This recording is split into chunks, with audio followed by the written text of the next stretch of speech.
นั่นก็คือเป็นวันประสูติตรัสรู้และเสด็จดับขันธ์ปรินิพพานขององค์สมเด็จพระสัมมาสัมพุทธเจ้าในวันเดียวกันวัดมหาธาตุยุวรารังสฤษนั้นก็ถือว่าได้จัดกิจกรรมพิเศษเป็นกิจกรรมพิเศษที่เรียกว่าพิเศษกว่าวันพระปกติโดยทั่วไปมีกิจกรรมทั้งวันทั้งคืนซึ่งตั้งแต่ตอนเช้าเป็นต้นมาก็มีกิจกรรมดำเนินมาตามลำดับตามรายการของแต่ละช่วงเวลาซึ่งณขณะนี้ก็ทางเจ้าหน้าที่กำลังได้ให้สัญญาณระฆังเพื่อให้พระสงฆ์สามเณรในสำนักวัดมหาธาตุยุวราชรังสฤษตลอดจนถึงญาติโยมท่านสาธุชนทุกท่านที่จะได้มาร่วมเวียนเทียนที่วัดมหาธาตุยุวราชรังสฤษตามกำหนดตามเวลาก็ในเวลา 20 นาฬิกาหรือเวลา 2 ทุ่มโดยประมาณซึ่งในวันนี้พระเดชพระคุณหลวงพ่ออธิบดีสงฆ์ก็ได้มอบหมายให้พระเดชพระคุณท่านเจ้าคุณอาจารย์พระพรหมวัชรวิมลมุนีกรรมการมหาเถรสมาคมผู้ช่วยเจ้าวาดวัดมหาธาตุยุวราชรังสฤษเจ้าคณะกรุงเทพมหานครจะได้มาเป็นองค์ประธานในพิธีดังกล่าวจะได้นำพาคณะสงฆ์สามเณรในสำนักวัดมหาธาตุยุวราชรังสฤษและคณะญาติโยมท่านสาธุชนทุกท่านจะได้มาร่วมกิจกรรมเวียนเทียนที่วัดมหาธาตุยุวราชรังสฤษแห่งนี้ในบริเวณเขตพุทธาวาสรอบระเบียงพระวิหารคตหรือตามที่เราคุ้นเคยเรียกว่าระเบียงพระอุโบสถวัดมหาธาตุยุวราชรังสฤษจึงจะเริ่มกิจกรรมในเวลา 20 นาฬิกาเป็นต้นไปในเวลา 2 ทุ่มเป็นต้นไปตามที่ญาติโยมท่านสาธุชนทุกท่านนั้นได้เคยปฏิบัติกันมาตั้งแต่ต้นเป็นกิจกรรมที่ทางวัดมหาธาตุนั้นได้จัดขึ้นเป็นกรณีพิเศษไม่ว่าจะเป็นวันมาฆบูชาวันวิสาขบูชาวันอัฐมีบูชาหรือวันอาสาฬหบูชาเรียกว่าเป็นวันสำคัญในทางพระพุทธศาสนาทางวัดนั้นก็ได้เชิญชวนญาติโยมท่านสาธุชนทุกท่านได้มาร่วมกิจกรรมพิเศษแบบนี้ทุกๆปีกิจกรรมดังกล่าวนั้นตามที่กระผมอาตมาภาพได้ประชาสัมพันธ์ไปณเบื้องต้นก็คือกิจกรรมจะมีตั้งแต่เช้าเป็นต้นมาตั้งแต่เวลา 8 นาฬิกาเป็นต้นมาจะมีกิจกรรมในหลายอย่างภายในพระอุโบสถวัดมหาธาตุยุวราชรังสฤษญาติโยมที่เคยมาประพฤติหรือมาปฏิบัติมาร่วมกิจกรรมดังกล่าวที่วัดมหาธาตุยุวราชรังสฤษนั้นก็จะทราบกำหนดการตารางเวลาของกิจกรรมในช่วงเวลาตามลำดับไปซึ่งค่ำคืนนี้หลังจากที่เวียนเทียนเสร็จเป็นที่เรียบร้อยคณะสงฆ์สามเณรก็จะได้เข้าสู่ภายในพระอุโบสถเพื่อที่จะได้ทำวัดในภาคเย็นพอทำวัดในภาคเย็นจบลงต่อจากนั้นญาติโยมก็จะได้ทำวัดต่อจากพระสงฆ์สามเณรและหลังจากนั้นก็จะได้สดับรับฟังพระธรรมเทศนาในกันภาคกลางคืนอีกหนึ่งกันโดยในวันนี้ทางวัดมหาธาตุยุวราชรังสฤษได้อาราธนาพระเดชพระคุณท่านเจ้าคุณอาจารย์พระเมธีวรยานผู้ช่วยเจ้าวาดวัดมหาธาตุยุวราชรังสฤษเจ้าคณะหมายเลข 8 วัดมหาธาตุยุวราชรังสฤษ จะได้มาเป็นองค์ชี้แจงแสดงพระธรรมเทศนาในเวลา 21 นาฬิกาเป็นต้นไปนะจนถึงเวลา 4 ทุ่มโดยประมาณและหลังจากนั้นเนี่ยก็จะเป็นการสวดสาธยายพระสูตรของคณะสงฆ์วัดมหาธาตุยุราชรังสฤษฎ์ต่อด้วยคณะอุบาสกอุบาสิกาจะได้สวดสาธยายพระสูตรต่อจากพระสงฆ์จนถึงเวลาเที่ยงคืนโดยประมาณหลังจากเที่ยงคืน30 นาทีก็จะมีพระธรรมเทศนาอีก3 กันอีก3 กันตั้งแต่เที่ยงคืนเป็นต้นไปจนถึงเวลาตี 5นะตี 5เช้ามืดของพรุ่งนี้ก็จะเป็นการถวายสังฆทานจากนั้นก็จะจบกิจกรรมในเวลา 6 นาฬิกาหรือ 6 โมงเช้าโดยประมาณนี่คือเป็นตารางกิจกรรมในกรณีพิเศษที่ทางวัดมหาธาตุยุวราชรังสฤษฎ์นั้นได้จัดเป็นแบบนี้ทุกครั้งเพื่อเชิญชวนญาติโยมท่านสาธุชนทุกท่านได้มาเป็นส่วนร่วมส่วนหนึ่งกับวัดมหาธาตุยุวราชรังสฤษฎ์ที่ปฏิบัติอย่างนี้มาเป็นเวลานานแม้ว่าในช่วงระยะเวลาหลังๆ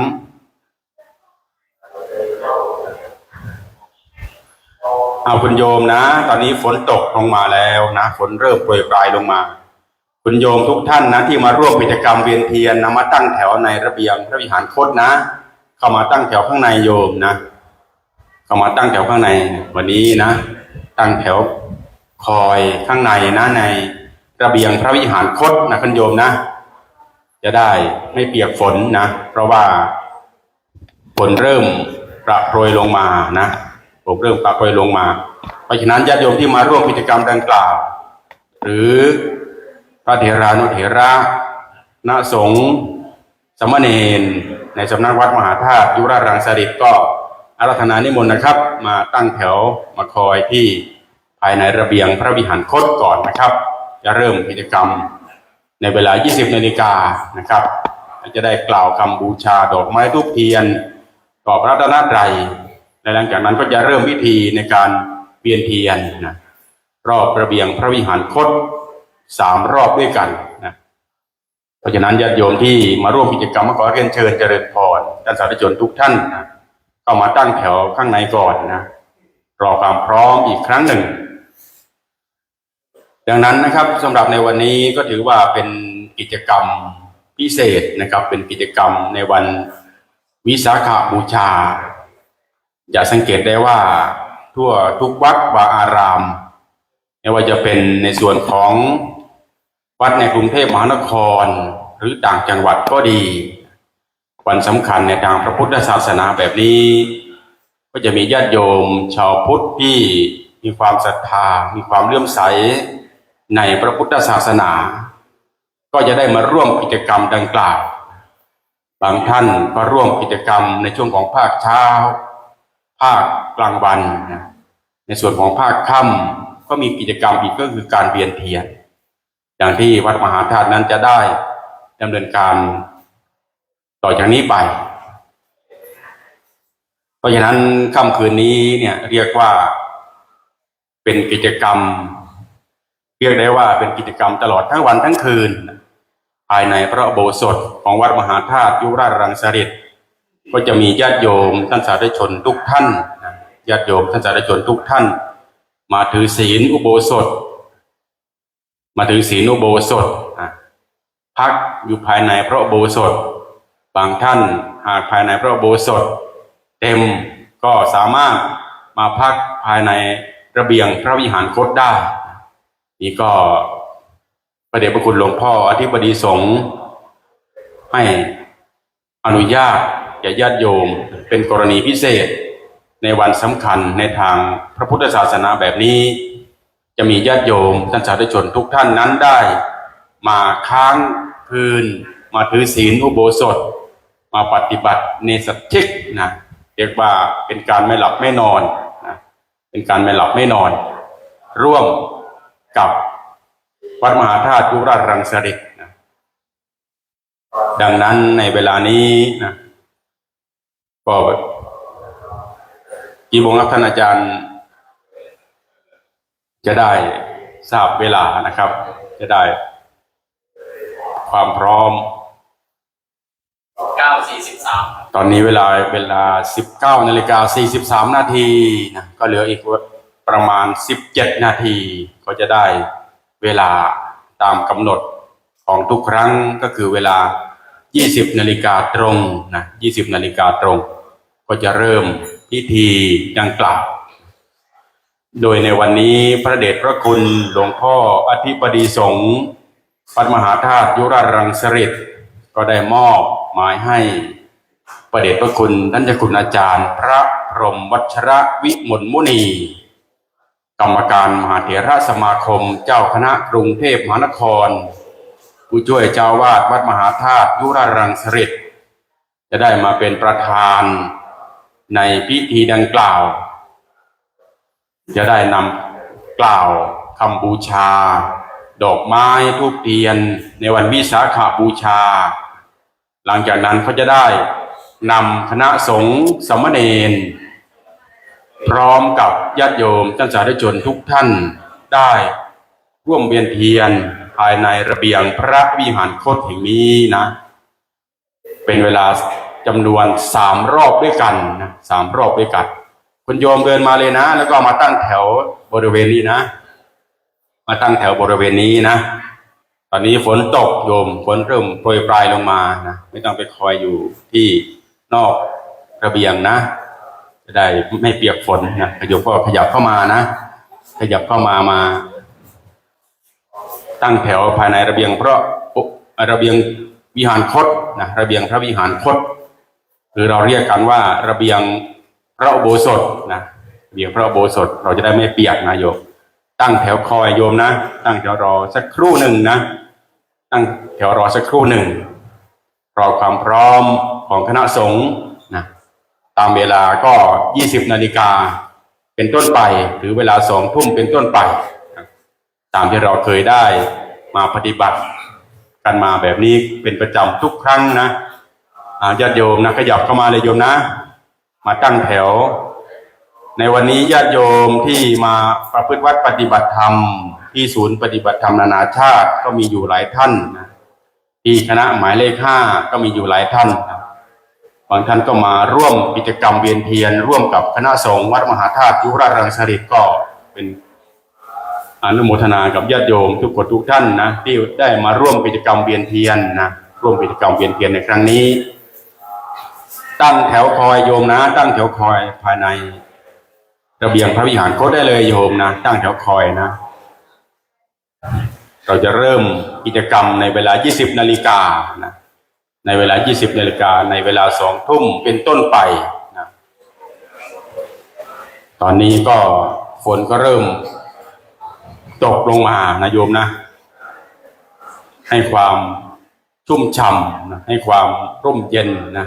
แก่พวกเราทุกคนทุกท่านในวันสำคัญในทางพระพุทธศาสนาคือวันวิสาขบูชาหลังจากที่เราได้เวียนเทียนจบลงแล้วโยมคณะสงฆ์สามเณรนะจะเข้าสู่ภายในพระอุโบสถมีการทำวัดเย็นหลังจากคณะสงฆ์ได้ทำวัดเย็นจบลงญาติโยมก็จะได้ทำวัดต่อจากพระสงฆ์สามเณรและหลังจากนั้นเราจะได้สดับรับฟังพระธรรมเทศนาเป็นกันพิเศษนะเป็นกันภาคกลางคืนในเวลา21 นาฬิกาโดยในวันนี้ผู้ที่แสดงพระธรรมเทศนาพระเดชพระคุณหลวงพ่ออธิบดีสงฆ์ก็ได้มอบหมายอาราธนาพระเดชพระคุณท่านเจ้าคุณอาจารย์พระเมธีวรยานผู้ช่วยเจ้าวาดวัดมหาธาตุยุรารังสฤษฎ์เจ้าคณะหมายเลข 8จะได้มาเป็นองค์ชี้แจงแสดงพระธรรมเทศนาในเวลา21 นาฬิกานะโยมนะ21 นาฬิกาภายในพระอุโบสถจะมีการถ่ายทอดออกทางเพจของวัดมหาธาตุยุรารังสฤษฎ์ด้วยนะโยมนะญาติโยมก็ร่วมกิจกรรมการฟังเทศนะภายในพระอุโบสถ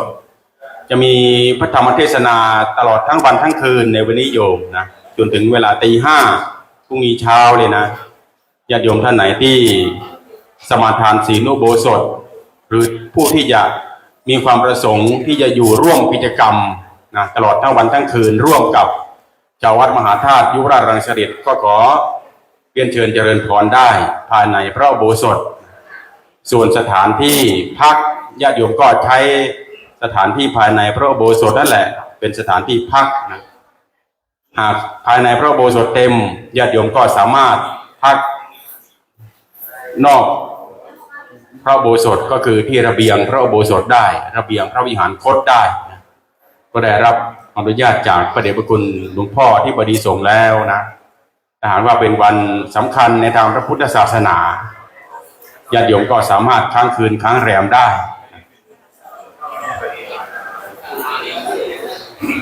เพื่อความพร้อมโยมนะรอความพร้อมอีกครั้งหนึ่งนะรอความพร้อมของคณะสงฆ์และญาติโยมท่านสาธุชนทุกท่านนะเวลานี้ก็ 19:49 นาทีเหลือเวลาอีกประมาณ10 นาทีโดยประมาณ10 นาทีโดยประมาณก็จะเริ่มประกอบพิธีในกิจกรรมวันวิสาขบูชานะจะเริ่มพิธีในการกล่าวคำถวาย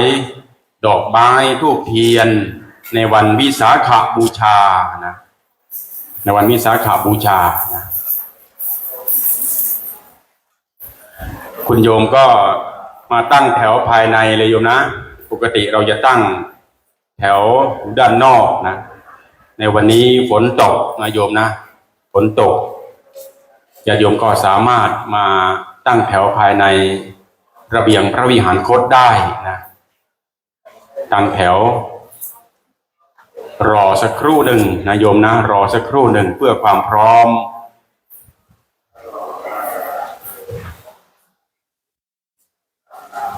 เป็นกิจกรรมที่เรียกได้ว่าเป็นกิจกรรมพิเศษที่มีญาติโยมท่านสาธุชนทุกท่านนะชาววัดมหาธาตุยุวราชรังสฤษฎ์ได้มาร่วมกิจกรรมแบบนี้ทุกครั้งเนี่ยมีจำนวนหลายร้อยคนนะโยมนะเท่าที่สังเกตดูเนี่ยก็ถือว่าวัดมหาธาตุยุวราชรังสฤษฎ์นั้นเป็นจุดศูนย์กลางนะเป็นจุดศูนย์กลางของการคมนาคมไม่ว่าจะเป็นทางรถทางเรือก็สามารถเดินทางสะดวกสบายขอให้มาที่สนามหลวงถูกต้องญาติโยมก็สามารถมาวัดมหาธาตุยุวราชรังสฤษฎ์ได้ถูกต้องมาวัดมหาธาตุได้ถูกจะสังเกตได้ว่าในแต่ละครั้งในวันสำคัญในทางพระพุทธศาสนาจะมีญาติโยมมากันหลายร้อยคนนะหลายร้อยคนไม่ว่าญาติโยมจะมาร่วมประพฤติวัดปฏิบัติธรรมนะประพฤติวัดปฏิบัติธรรมเรียกว่าเป็นโยคีวจรนะบางท่านก็ปฏิบัติที่ศูนย์วิปัสสนากรรมฐานนานาชาตินะก็มีอยู่หลายร้อยท่านนะมีอยู่หลายร้อยท่านหรือที่คณะ5ก็ดีภายในพระอุโบสถก็ดีเรียกว่ามีญาติโยมมากันหลายคนหลายร้อยชีวิตเพื่อที่มาบำเพ็ญบุญบำเพ็ญกุศลที่วัดมหาธาตุยุวราชรังสฤษฎ์แห่งนี้เป็นประจำทุกครั้งในวันสำคัญในทางพระพุทธศาสนาอย่างเช่นว่าที่ผ่านมาก็เป็นวันมาฆบูชานะวันวิสาขบูชาวันอัตมีบูชาวันอาสาฬหบูชาเป็นต้นเนี่ยจะมีญาติโยมมากันหลายร้อยท่านเพื่อมาร่วมกิจกรรมร่วมกับวัดมหาธาตุยุวราชรังสฤษฎ์สำหรับผู้สูงวัยนะที่ไม่สามารถที่จะเดินรอบระเบียงพระวิหารคตได้นะโยมระเบียงพระวิหารคตวัดมหาธาตุยุวราชรังสฤษฎ์นี้ถือว่ามีขนาดที่กว้างโยมนะมีขนาดที่กว้างและใหญ่บางท่านเป็นผู้สูงวัยนะผู้สูงวัยก็อาจจะไม่สะดวกต่อการเดินนะในระยะไกลๆได้ญาติโยมก็สามารถเดินรอบในนะรอบในระเบียงพระวิหารคตนะ รอบในนั้นมีหลายส่วนโยมนะรอบในระเบียงพระวิหารคตรอบในระเบียงฝั่งทางด้านพระอุโบสถพระวิหารหลวงเนี่ยมีอยู่หลายส่วนเพราะฉะนั้นในส่วนของญาติโยมท่านไหนที่มีพละกำลังที่สามารถที่จะเดินเวียนเทียนรอบระเบียงพระวิหารคตภายใน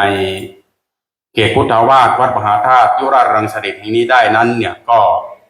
เวียนเทียนเจริญพรได้นะโยมนะเวียนเทียนเจริญพรได้เพราะถือว่าระเบียงพระวิหารคตของวัดมหาธาตุนั้นมีขนาดที่กว้างนะโยมนะเราเคยไปเวียนเทียนที่วัดวาอารามอื่นๆเนี่ยบางครั้งเนี่ยอาจจะเล็กๆโยมนะสถานที่อาจจะเล็กไม่กว้างนะพอเรามาวัดมหาธาตุนั้นเนี่ยระเบียงรอบเขตพุทธาวาสแห่งนี้นะโยมนะกว้างนะโยมนะกว้างนะเพราะฉะนั้นเนี่ยท่านไหนที่มีเรี่ยวแรงที่สามารถเดินในระยะไกลๆได้ก็ร่วมเวียนเทียนนะร่วมเดินเวียนเทียนให้ครบ3 รอบได้นะสำหรับผู้ที่มีอายุหรือมีสุขภาพที่ไม่อำนวยก็สามารถเดินในรอบไหนได้นะดังนั้นก็เมื่อการเวียนเทียนครบ3 รอบจบลงแล้วเนี่ยคณะสงฆ์พร้อมกับสามเณรและญาติโยมท่านสาธุชนทุกท่านเนี่ยจะไปพร้อมกันอีกครั้งหนึ่งภายในพระอุโบสถวัดมหาธาตุยุราชรังสฤษนะเพื่อที่จะประกอบพิธีในการทำวัดในภาคเย็นนะทำวัดในภาคเย็นภายในพระอุโบสถวัดมหาธาตุยุราชรังสฤษหลังจากที่คณะสงฆ์สามเณรได้ทำวัดในภาคเย็นจบลงต่อจากนั้นญาติโยมก็จะได้ทำวัดต่อจากพระสงฆ์สามเณรอีกรอบหนึ่งพอ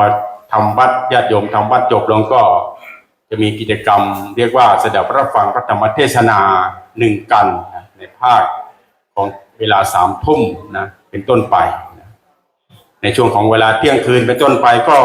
มีพระธรรมเทศนาอีก3 กันนะโยมนะเที่ยงคืนเป็นต้นไปมีพระธรรมเทศนาอีก3 กันด้วยกันจนถึงเวลาตี 5นะตี 5ของวันพรุ่งนี้นะและหลังจากนั้นก็จะได้ถวายสังฆทานจนถึงเวลา6 โมงเช้าเนี่ยกิจกรรมดังกล่าวก็จะจบสิ้นในพรุ่งนี้ในเวลา6 นาฬิกาหรือ6 โมงเช้าญาติโยมก็จะได้แยกย้ายกันไปสถานที่พักบ้านของตัวเองนะนี่คือเป็นกิจกรรมหรือกำหนดการตารางของกิจกรรมในวันสำคัญในทางพระพุทธศาสนาที่ทางวัดมหาธาตุยุราชรังสฤษนั้นได้จัดกิจกรรมแบบนี้ทุกครั้งประกาศเชิญชวนญาติโยมท่านสาธุชนทุกท่านนะได้มาร่วมกิจกรรมแบบนี้ทุกครั้งที่มีกิจกรรมแบบนี้ในวันสำคัญในทางพระพุทธศาสนา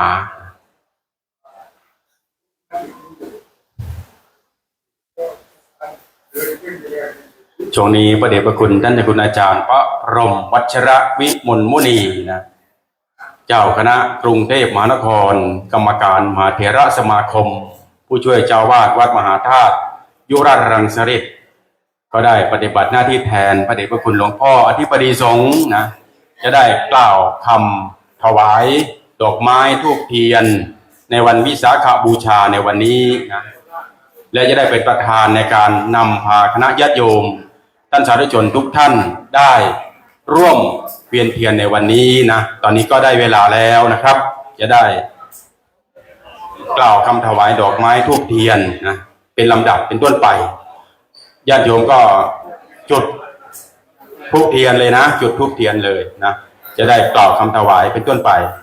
ให้ว่าตามโยมนะให้ว่าตามพระเดชพระคุณท่านเจ้าคุณอาจารย์นะให้ว่าตามท่านจะได้เป็นต้นเสียงในการนำพานะในการนำพากล่าวคำถวายดังกล่าวขอกราบอาราธนาครับ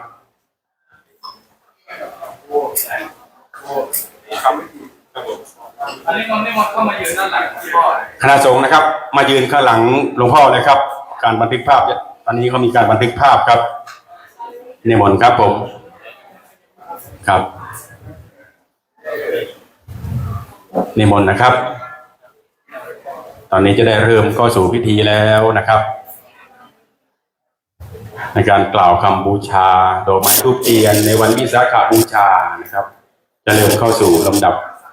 พิธีเป็นต้นไปนะครับก็ขอกราบอาราธนาพระเดชพระคุณท่านสกุลอาจารย์นะครับเป็นต้นเสียงในการนำพากล่าวคำบูชาดอกไม้ธูปเทียนเป็นลำดับสืบต่อไปขอกราบอาราธนาครับ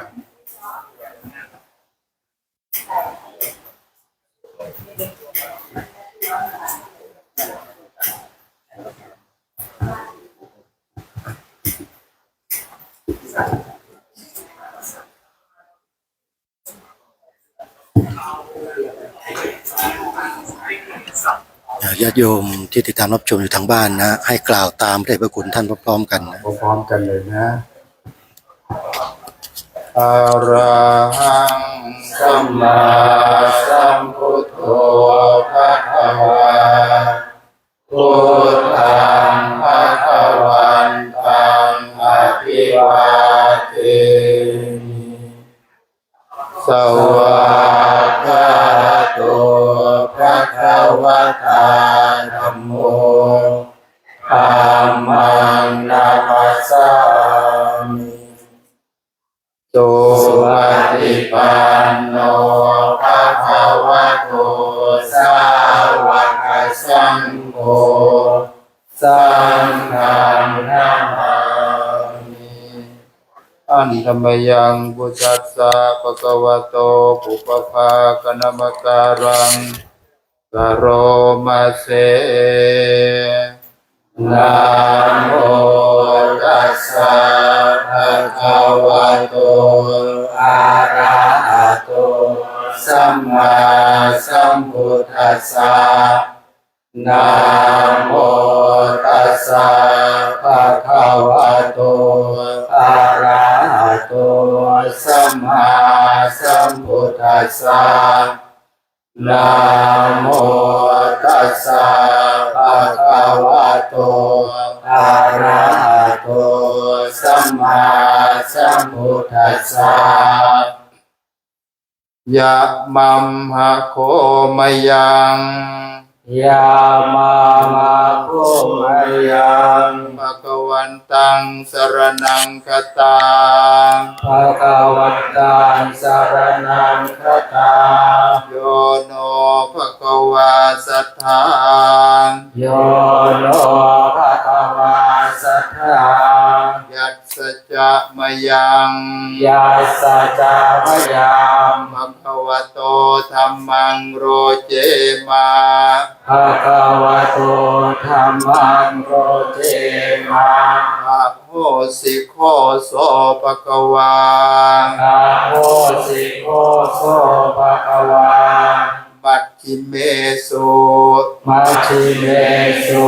ชนะปะเดสุอริยสาวกเกสุชานาปเดสุอริยสาวกเกสุมนุสเสสุอุปันโนมโนเสสุอุปันโนคัตติโยชาติยาคัตติโยชาติยาโคเตนะโคตโมโคเตนะโคตโมโคเตนะสักยะปุตโตสักยะปุตโตสักยะกุราปัปปจิโตสักยะกุลาปะภชิโตสัตเทวะเกโลเกสัตเทวะเกโลเกสมาระเกสัพพมะเกสมาระเกสัพพมะเกสัสสะพรามณิยาปัจชายาสัสสะพรามณิยาปัจชายาสเทวมนุสสายาสเทวมนุสสายาอนุตตรังอนุตตรังสัมมาสัมโพธิงอภิสัมพุทโธสัมมาสัมโพธิ ติงอภิสัมพุทโธ นิสสังสยังโคโสภะคะวา นิสัสยังโสโภภะคะวา อะระหังสัมมาสัมพุทโธ อะระหังสัมมาสัมพุทโธ ปิจฉาจารณะสัมปันโน อิจาจารณะสัมปันโน สุขโตโลกวิทู สุขโตโลกวิทู อนุตตโรปุริสะธรรมสารถี อนุตตโรปุริสธรรมสารถิ สัทธาเทวมนุษย์สานัง สัทธาเทวมนุสสานัง พุทโธภะคะวา พุทโธภะคะวา สวากขาโตโคปนา สวากขาโตโคปนา เตนะภะคะวตาธัมโม เตนะภะคะวะตาธัมโม สันทิฏฐิโกอาการิโก สันติโกอาคาลิโก เอหิปัสสิโกโอปัญญิโก เอหิปัสสิโกโอปัญญิโก ปัจจตังเวทิตาโพวินยูหี ปัจจตังเวทิตาโพวินโยหิ สุปฏิปันโนโคปนัสสะ สุปฏิปันโนโคปนัสสะ ภะคะวะโตสาวกสังโฆ ภะคะวะโตสาวกสังโฆ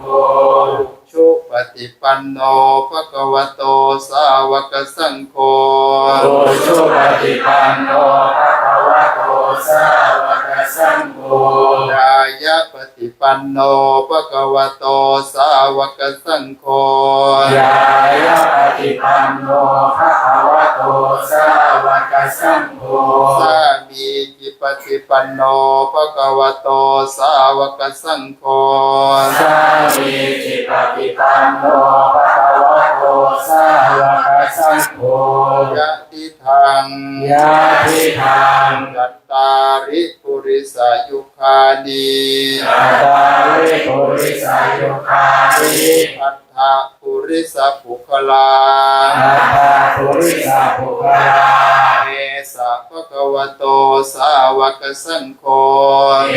สะภะคะวะโตสาวกสังโฆ ปาหุนายโยปาหุนายโย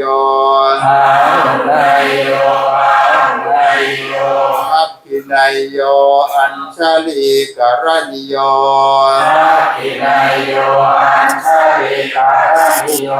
อนุตตรังปุญญเขตังโลกัสสะ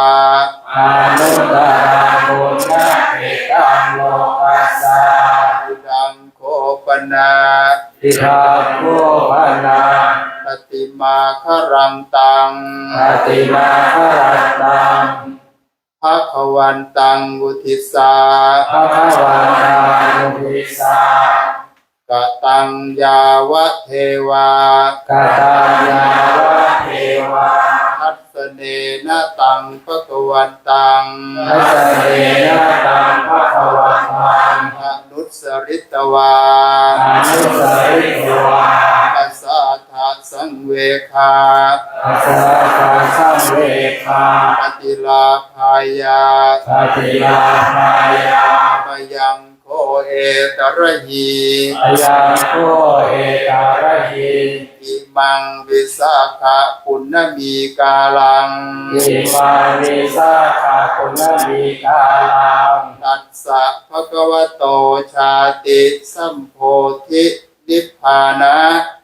ตัสสะภะคะวะโตโพธิสัมภานะ ตัสสะภะคะวะโต ตัสสะภะคะวะโต ชาติสัมโพธิ ชาติสัมโพธิ นิพพานะ นิพพานะ กาลสัมมตังปัตตวา กาลสัมมัตตัตวา อิมังทานังสัมปัตตา อิมันทานังสัมปัตตา อิเมทันดาทีปา อิเมทานาทิปา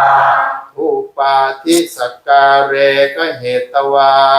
รูปาทิสการเรขเหตุวา อัตโนกายัง อัตตโนกายัน สักการุปทานังกตวา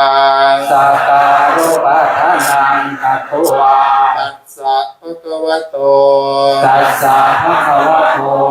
ยะถาพุทเจคุเน ยะถาพุทเทพุทเท อนุสรันตา อนุสรันตา อิมังปฏิมาครัง อิมาปฏิมาคารัง ติขัตตุงปทักขินังกริสามา ติขตุงปะทักขินังการิสามา อิมังยะถาคหิเตหิ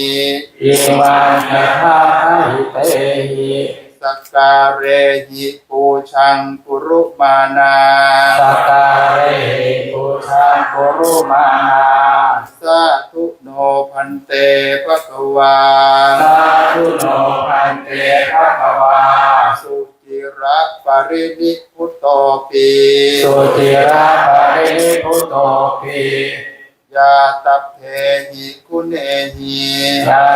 เพหิพุเตหิ อติตารัมมณตายา อาติตารมณตายา ปัญญายมาโน ปัญญายมาโน อิเมอัมเหหิขหิเต อิเมอามิอาหิเต สการเรปฏิคันหาตุ สการเรปฏิคันหาตุ อัมหากังทีครตังหิตายะสุขายา ธัมมาตังอิตาตังหิตายาสุขายา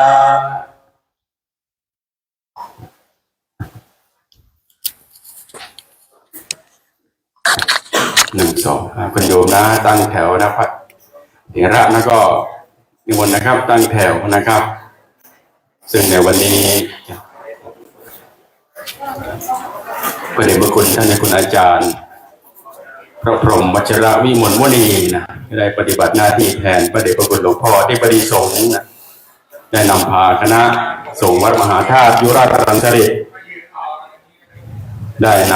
ำพาคณะญาติโยมร่วมเวียนเทียนในวันนี้นะ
ครับกราบถวายความนอบน้อมแด่พระรัตนตรัย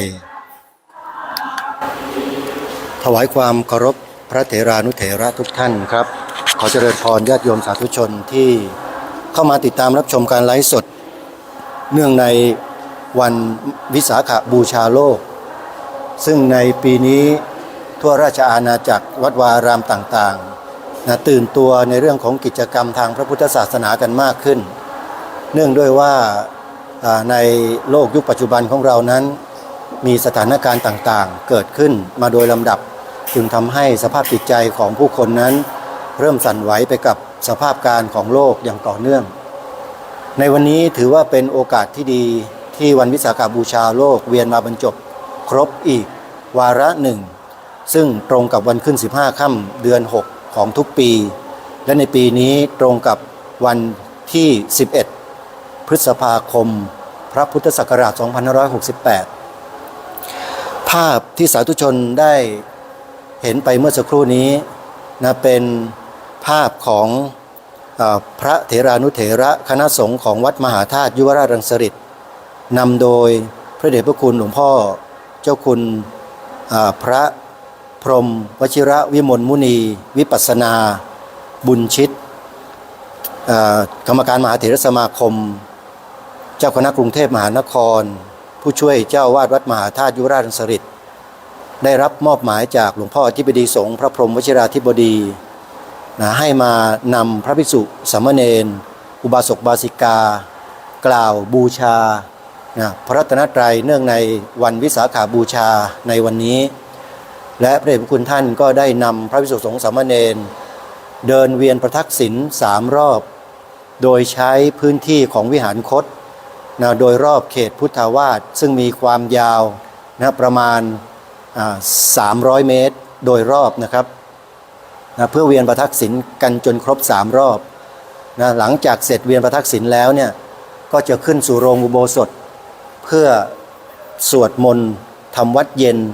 ในช่วงค่ำกันอีก1 รอบทั้งพระสงฆ์สามเณรและอุบาสกบาสิกาจากนั้นจะมีการแสดงพระธรรมเทศนากันวิสาขบูชาโดยพระเดชพระคุณท่านเจ้าคุณพระพรหมวชิระวิมลมุนีวิปัสสนาหรือพระเดชพระคุณท่านเจ้าคุณบุญชิตผู้ช่วยเจ้าวาดวัดมหาธาตุยุวราชรังสฤษฎ์ท่านได้เมตตาแสดงพระธรรมเทศนาในการวิสาขบูชาและการสำคัญในวันสำคัญทางพระพุทธศาสนาเป็นประจำวัดมหาธาตุยุวราชรังสฤษฎ์นั้นมีพื้นที่สำหรับบำเพ็ญกองการกุศลพื้นที่กว้างขวางอย่างวิหารคตที่สาธุชนได้เห็นอยู่ณขณะนี้เนี่ยสามารถใช้เป็นสถานที่บำเพ็ญกองการกุศลสวดมนต์ไหว้พระเจริญจิตตภาวนาได้อย่างต่อเนื่องและวัดมหาธาตุยุวราชรังสฤษฎ์นั้นได้ทำการเปิดเขตพุทธาวาสให้ญาติโยมพุทธบริษัทโดยทั่วไปทั้งชาวต่างประเทศที่มาท่องเที่ยวในประเทศไทย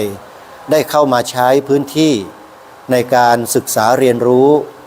พระพุทธศาสนาในแง่มุมของศิลปะวัฒนธรรมประเพณีทั้งเรื่องหลักธรรมคำสอนการประพฤติการปฏิบัติก็สามารถมานั่งสมาธิภายในพระอุโบสถหลังใหญ่ภายในเขตพุทธาวาสแห่งนี้ได้ทางวัดมหาธาตุนั้นยินดีต้อนรับท่านสาธุชนโดยทั่วไปในช่วงตั้งแต่เวลา 9 นาฬิกาเป็นต้นไปจนกระทั่งถึงเวลา 17 นาฬิกาพื้นที่เขตพุทธาวาสแห่งนี้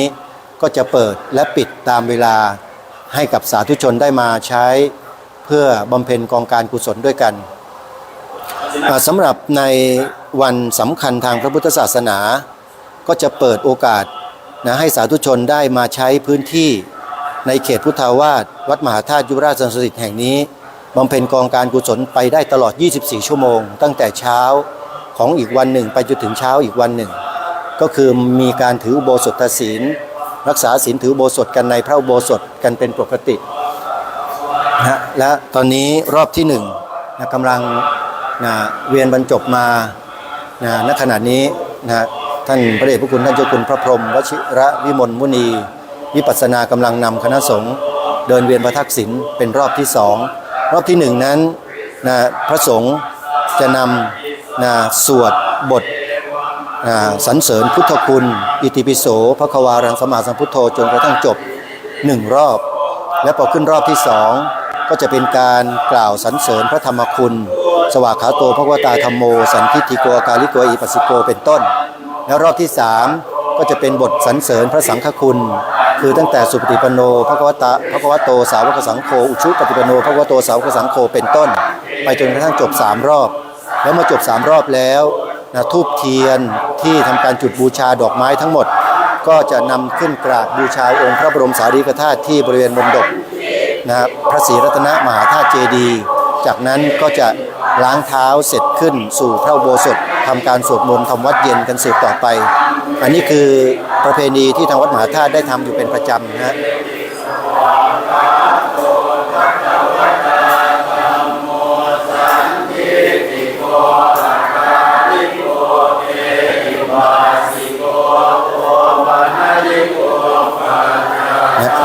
อันนี้ก็เป็นรอบที่2น่าจะเป็นการสวดสรรเสริญบทพระธรรมคุณจนกระทั่งครบ1รอบเราจะเห็นพระสงฆ์สามเณรของวัดมหาธาตุยุวราชสถิตนำคณะญาติโยมบาศกบาสิกาเดินเวียนพระทักษิณพร้อมกับสวดสาธยายบทสรรเสริญพุทธคุณธรรมคุณและสังฆคุณไปโดยลำดับและนี่ก็เป็นญาติโยมที่มาปฏิบัติธรรมในช่วงวันวิสาขบูชาวัดมหาธาตุยุวราชสถิตของเราสำหรับสาธุชนทั่วไปก็สามารถสมัครเข้ามาเพื่อที่จะอบรมศึกษาเรียนรู้เรื่องวิปัสสนากรรมฐานกับทางวัดมหาธาตุยุวราชสถิตของเราได้นะโยมนะแล้วก็สามารถเข้ามาได้เป็นประจำในทุกๆเดือนส่วนที่คณะหมายเลข5สามารถเข้ามาได้ทุกวันนะโยมติดต่อสอบถามรายละเอียดเข้ามาได้นะที่หมายเลขโทรศัพท์02-222-6011มันเป็นหมายเลขโทรศัพท์ของสำนักงานกลางกองการวิปัสสนาธุระแห่งประเทศไทยและนี่ก็เป็นคณะโยคาวจรที่มาถือศีลปฏิบัติธรรมอยู่ที่วัดมหาธาตุยุวราชสถิตตลอดระยะเวลาที่กำหนดไว้มาค้างแรมอยู่ที่อาคารของสำนักวิปัสสนากรรมฐานนานาชาติอยู่ในเขตวัดมหาธาตุยุวราชสถิตของเรานะฮะ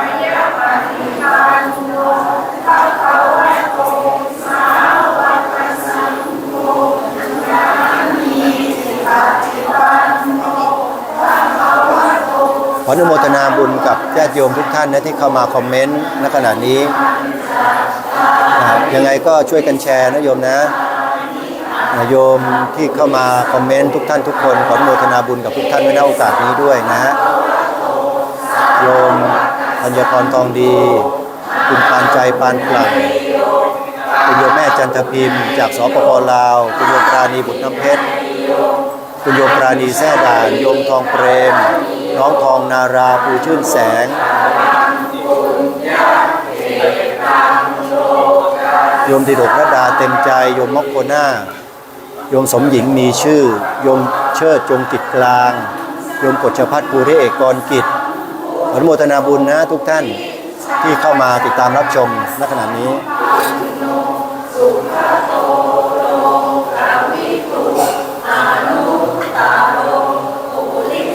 รอบที่2นะฮะก็กำลังเดินเวียนมาทักษิณรอบที่2พร้อมกับบทสวดสาธยายสรรเสริญพระธรรมคุณนะฮะ1รอบเดี๋ยวรอบที่3ก็จะมาบรรจบอีกสักครู่หนึ่งในช่วงนี้ก็ขอแจ้งประชาสัมพันธ์บอกกับสาธุชนญาติโยมที่เป็นพุทธศาสนิกชนโดยทั่วไปให้ทราบว่าวัดมหาธาตุยุวราชสถิตเป็นวัดเก่าแก่นะของกรุงรัตนโกสินทร์สร้างมาตั้งแต่ยุคกลางกรุงศรีอยุธยา แล้วก็ได้รับการสถาปนาเป็นพระอารามหลวงตั้งแต่ยุคเริ่มต้นของกรุงรัตนโกสินทร์โดยสมเด็จพระบวรราชเจ้ามหาสุรสิงหนาถบุญมาพระอนุชาธิราชของพระบาทสมเด็จพระพุทธยอดฟ้าจุฬาโลกมหาราชทรงสถาปนาวัดนี้ขึ้นเป็นวัดประจำวังหน้าคือวัดมหาธาตุยุวราชรังสฤษฎ์เนื่องด้วยพระองค์ท่านเป็นผู้ทรงสถาปนาพระอารามหลวงแห่งนี้ขึ้นมาแล้วก็ทรงสร้างถาวรวัตถุอย่างที่เราเห็นในภาพขณะนี้ท่านผู้ชมฮะนี่คือวิหารคตซึ่งถือว่าเป็นวิหารคตที่มีขนาดใหญ่ที่สุดในพระอารามหลวงชั้นเอกพิเศษทั้งหมดทั่วราชอาณาจักรมีวัดมหาธาตุยุวราชรังสฤษฎ์แห่งนี้ที่มีวิหารคตที่มีความกว้างใหญ่และยาวมากที่สุดในจำนวน6วัดของประเทศไทยพระอารามหลวงชั้นเอกพิเศษในกรุงในประเทศไทยของเรานั้นมีอยู่6วัดซึ่งเป็นวัดที่องค์พระบาทสมเด็จพระเจ้าอยู่หัวพระมหากษัตริย์ทรงสถาปนาขึ้นเป็นวัดประจำราชอาณาจักรเป็นวัดหลวงชั้นเอกพิเศษ6วัดนั้นก็มี1วัดมหาธาตุยุวราชรังสฤษฎ์2วัดพระเชตุพนวิมลมังคลารามหรือว่าวัดโพ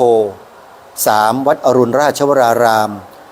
หรือวัดแจ้ง4วัดสุทัศน์เทพวรารามเสาชิงช้าในเขตกรุงเทพมหานครนั้นมีอยู่4วัดและอยู่ในต่างจังหวัดอีก2วัดก็คือ5วัดที่5วัดพระปฐมเจดีย์ราชวรมหาวิหารจังหวัดนครปฐมแล้วก็6วัดพระพุทธบาทสระบุรีอำเภอเมืองจังหวัดสระบุรีนะฮะนี่เป็นวัดพระอารามหลวงชั้นเอกพิเศษหรือเอกอุมี6วัดซึ่งพระบาทสมเด็จพระเจ้าอยู่หัวจะเสด็จพระดำเนินถวายผ้าพระกฐินทรงเป็นเจ้าภาพแต่เพียงพระองค์เดียวสำหรับ6วัดนี้เป็นกฎมนเทียนบานแต่โบราณที่ถือปฏิบัติกันมาโดยตลอดนะญาติโยมนะและที่สำคัญก็คือวัดมหาธาตุยุวราชรังสฤษฎ์แห่งนี้เป็นวัดต้นแบบของการศึกษาเล่าเรียนพระบาลีเพราะที่นี่คือสถานที่ทำการสังคายนาพระไตรปิฎกเป็นครั้งแรกแห่งกรุงรัตนโกสินทร์หลังจากที่กรุงศรีอยุธยาได้พ่ายแพ้ต่อพม่าบ้านเมืองก็ถูกเผาจนราบคาบพระเจ้าพระสงฆ์ประชาชนชาวกรุงศรีอยุธยาก็ระหกระเหินลี้ภัยหนีออกมาอยู่ตามส่วนต่างๆของประเทศและสุดท้ายสมเด็จพระเจ้าตากสินมหาราชก็ทรงกอบกู้แผ่นดินคืนมาตั้งกรุงธนบุรีอยู่ที่ฝั่งแม่น้ำฝั่งธนบุรีในปัจจุบันนี้ก็คือบริเวณวัดอรุณราชวราราม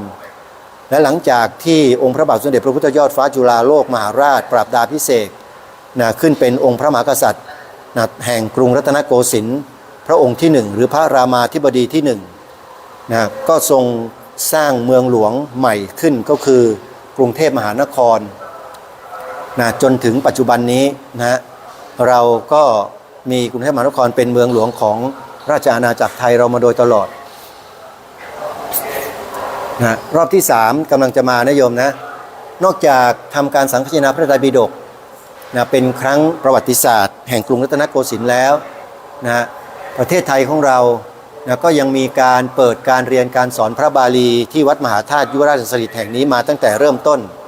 มีการเรียนการสอนแบบโบราณที่สืบมาแต่ครั้งกรุงสุโขทัยกรุงศรีอยุธยา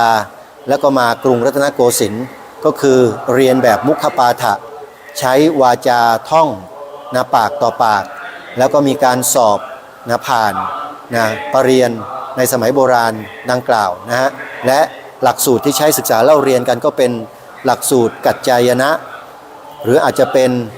หลักสูตรโมคคัลลานะปกรณ์จนกระทั่งปรับมาเป็นปทะรูปสิทธิการทำตัวรูปศัพท์ต่างๆแบบโบราณก็เรียนแบบเขาเรียกว่าแบบบาลีใหญ่นะโยมวัดมหาธาตุนั้นเคยศึกษาเล่าเรียนมาแบบบาลีใหญ่มาก่อนพอมาถึงรัชสมัยของพระบาทสมเด็จพระจุลจอมเกล้าขออภัยพระบาทสมเด็จพระจอมเกล้าเจ้าอยู่หัวขออภัยครับพระบาทสมเด็จพระจุลจอมเกล้าเจ้าอยู่หัวการศึกษาเล่าเรียนพระปริยัติธรรมแผนกบาลีก็มีการเปลี่ยนแปลงมีการปฏิรูปให้มาเรียนแบบใช้การเขียนการสอบด้วยลายลักษณ์อักษรจนกระทั่งถึงปัจจุบันนี้มีประเรียนธรรมตั้งแต่ประโยค 1-2 ไปจนกระทั่งถึงประเรียนธรรม9ประโยคมีการสอบเป็นชั้นๆไปและการศึกษาเล่าเรียนพระบาลีที่วัดมหาธาตุยุวราชรังสฤษฎ์ก็มีความเจริญรุ่งเรืองมาโดยลำดับและในยุคปัจจุบันนี้ โรงเรียนมหาธาตุวิทยาลัยซึ่งเป็นโรงเรียนสอนนักธรรมและพระบาลีนั้นก็มีการเรียนการสอนกันอย่างขมักเขม้นมีผู้เข้ามาสมัครเรียนกันเป็นจำนวนเพิ่มขึ้นโดยลำดับตอนนี้รอบที่3เป็นการกล่าวสรรเสริญบูชาสังฆคุณพระเดชคุณท่านก็กำลังนำพระสงฆ์สามเณรอุบาสกอุบาสิกาเดินเรียนพระศีลรอบสุดท้ายแล้วรอบสุดท้ายแล้ว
รอบสุดท้ายรอบที่3ก็มีการสวดสรรเสริญสังฆคุณไปจนกระทั่งครบ1รอบและจากนั้นพระเถรานุเถระโดยการนำของพระเดชพระคุณท่านเจ้าคุณพระพรหมวชิรวิมลมุนีวิปัสสนาก็จะนำคณะสงฆ์ขึ้นวางดอกไม้ธูปเทียนไว้ในที่ที่จัดไว้เพื่อเป็นการถวายการบูชาแด่องค์พระบรมสารีริกธาตุที่ประดิษฐานอยู่ภายในพระมณฑปพระศรีรัตนมหาธาตุเจดีย์ในช่วงต่อไปเดี๋ยวเราไปยืนรออยู่ที่บริเวณหน้ามณฑปเพื่อที่จะรอดูภาพบรรยากาศของการจบ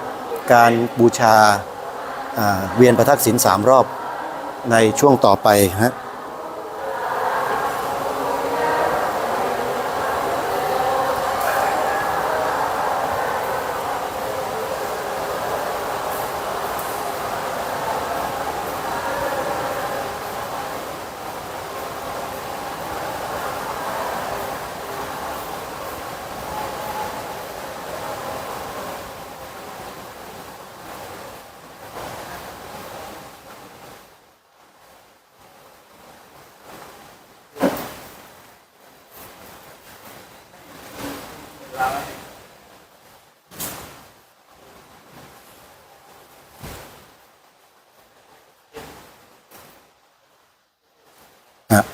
นี่คือบริเวณทางขึ้นพระมณฑปที่ประดิษฐานพระศรีรัตนมหาธาตุเจดีย์พระบรมสารีริกธาตุสำคัญภายในวัดมหาธาตุยุวราชรังสฤษดิ์ซึ่งเป็นที่กราบสักการะบูชาของ พุทธศาสนิกชนโดยทั่วไปที่เมื่อมาวัดมหาธาตุแล้วก็จะได้โอกาสเข้ากราบสักการะบูชากันทุกคนนะโยมนะวัดมหาธาตุจะเปิดให้เข้ากราบสักการะบูชาตั้งแต่เวลา 8 นาฬิกานะ8 นาฬิกาเป็นต้นไปจนกระทั่งถึงเวลา 17 นาฬิกาของทุกวันภายในเขตพุทธาวาสนี้ก็ยังมีพระวิหารหลวงซึ่งเป็นสถานที่เก็บรวบรวมวัตถุโบราณของวัดจัดตั้งเป็นพิพิธภัณฑ์วัดมหาธาตุให้ทุกท่านได้มีโอกาสได้เข้าชมวัตถุโบราณดังกล่าวด้วยนะฮะ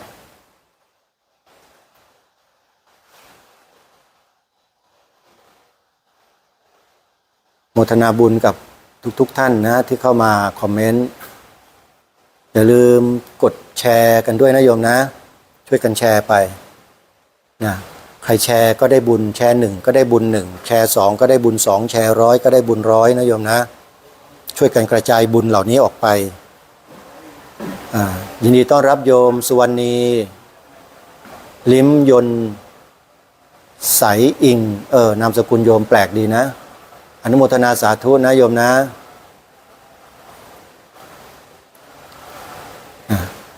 ช่วยกันกดไลค์กดแชร์โยมทางช่อง YouTube ก็กำลังถ่ายทอดสดพร้อมๆกันไปด้วยนะเข้าไปชมกันได้นะโยมช่อง DDTV CFM 8875นะลองเข้าไปติดตามรับชมกันดูในช่อง YouTube นะทาง Facebook นี่ก็ช่วยกันแชร์โยมช่วยกันแชร์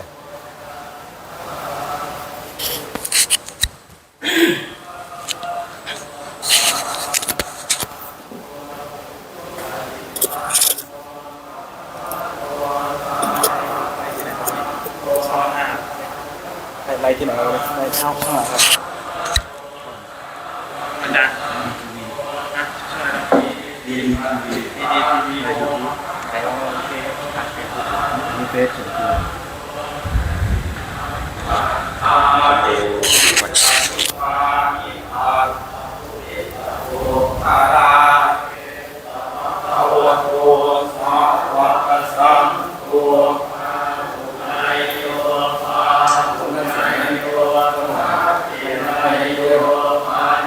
อันนี้ก็เข้าสู่รอบสุดท้ายแล้วเดี๋ยวครูบาอาจารย์ก็จะพาคณะญาติโยมขึ้นกราบสักการะบูชาองค์พระมหาธาตุเจดีย์และจากนั้นก็จะเข้าสู่อุโบสถเพื่อทำวัดสวดมนต์เย็นกันต่อไป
1 2 3นะ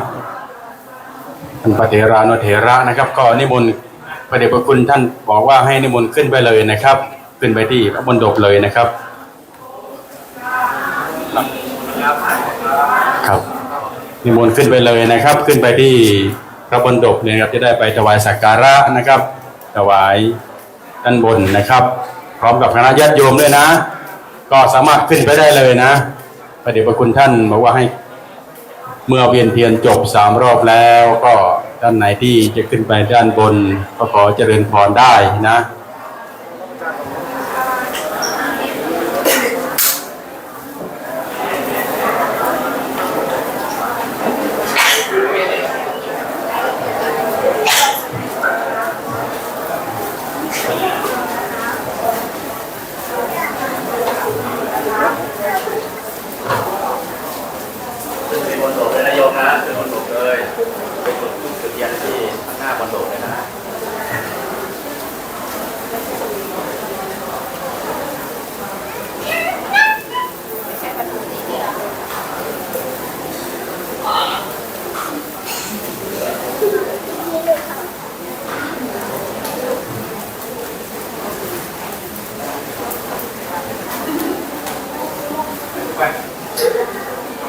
เดี๋ยวช่วงต่อไปกิจกรรมภายในพระอุโบสถก็จะได้เริ่มขึ้น มีการสวดมนต์ทำวัดช่วงเย็นในช่วงค่ำนะฮะแล้วก็มีการฟังพระธรรมเทศนาหนึ่งกันในภาคค่ำโดยพระเดชพระคุณท่านเจ้าคุณพระพรหมวชิรวิมลมุนีวิปัสสนาก็จะแสดงพระธรรมเทศนากันวิสาขาบูชาให้พวกเราได้ฟังกัน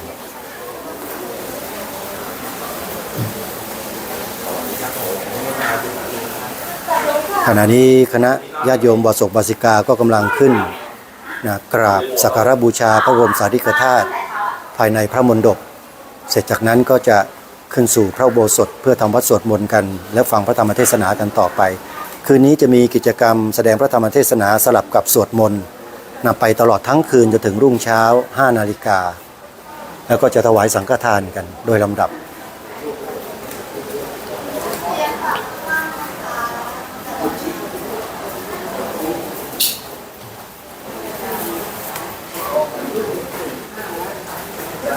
อีกสักครู่เราจะขึ้นที่อุโบสถกันนะโยมนะ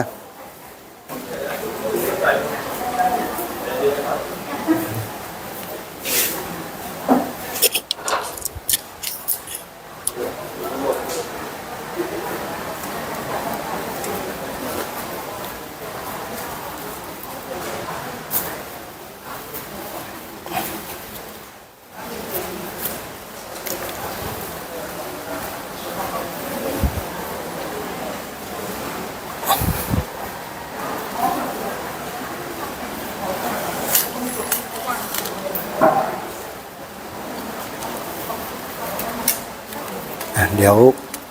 เราขึ้นไปที่พระอุโบสถพร้อมๆกัน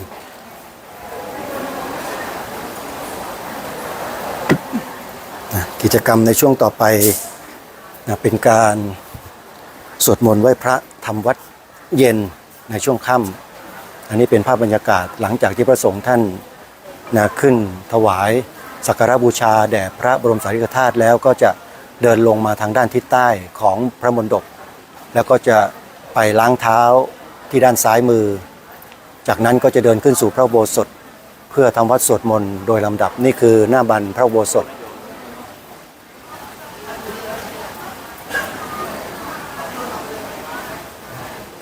ครูบาอาจารย์ก็กำลังทยอยลงจากมณฑป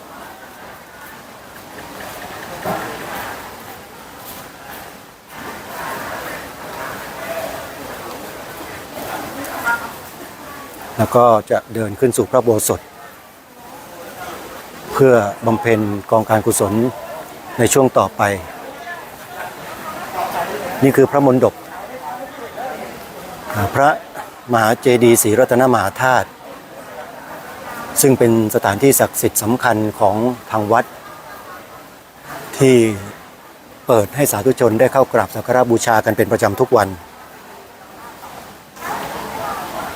ซึ่งอยู่ด้านหน้าของโรงอุโบสถหลังใหญ่นี้นะฮะเดี๋ยวเราเข้าสู่ภายในพระอุโบสถกันอันนี้ก็เป็นต้นสาระญาติโยมก็จะมาปักธูปปักเทียนบูชาตรงนี้แล้วก็มีมูลนิธิที่นำเอาต้นไม้มาแจกในวันวิสาขบูชาและวันสำคัญทางพุทธศาสนานี่เป็นประจำทุกปีเป็นศิษยานุศิษย์ของพระอาจารย์ไพศาลวิสาโลนะโยมก็มาแจกต้นไม้เป็นประจำ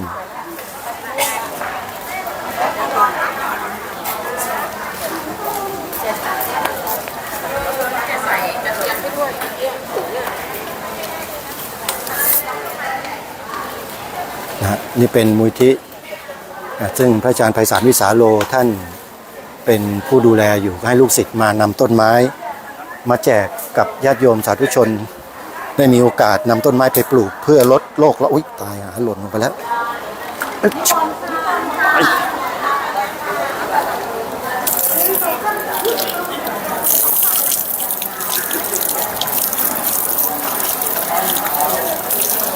ซึ่งในช่วงนี้ก็จะพักรอเวลาสักครู่หนึ่งเพื่อให้เข้าห้องน้ำทำธุระส่วนตัวเสร็จก็จะขึ้นโรงอุโบสถเพื่อจะทำวัดสวดมนต์กันในโอกาสต่อไป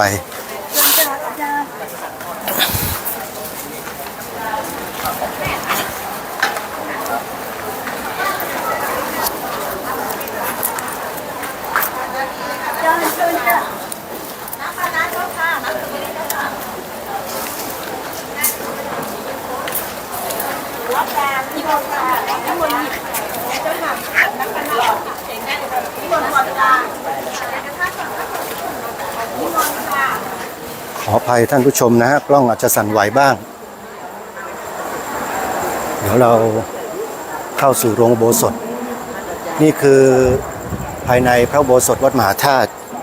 นะซึ่งมีความกว้างอย่างมากแล้วก็จุผู้คนที่เข้ามาบำเพ็ญศาสนกิจได้เป็นจำนวนมากในแต่ละครั้งนะเป็นจำนวนเรือนหลายร้อยคนทีเดียว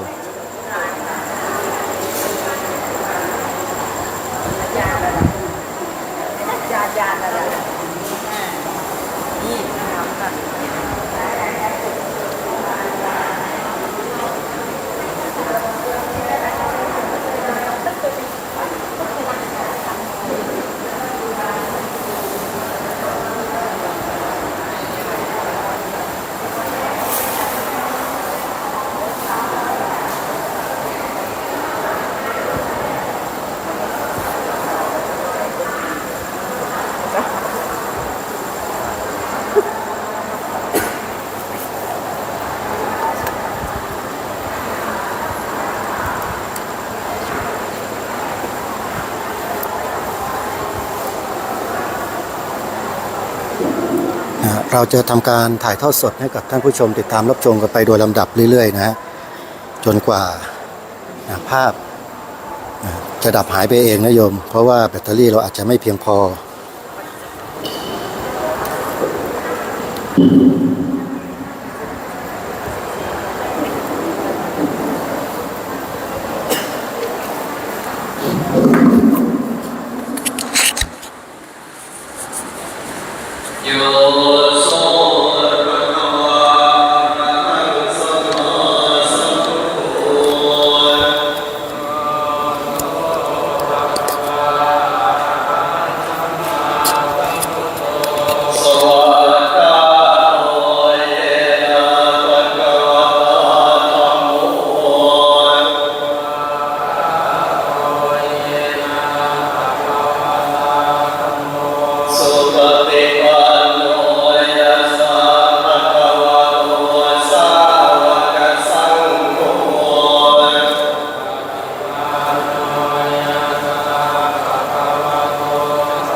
อันตาลิมยา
ปัญญาธรรมานิติกาโรมันเส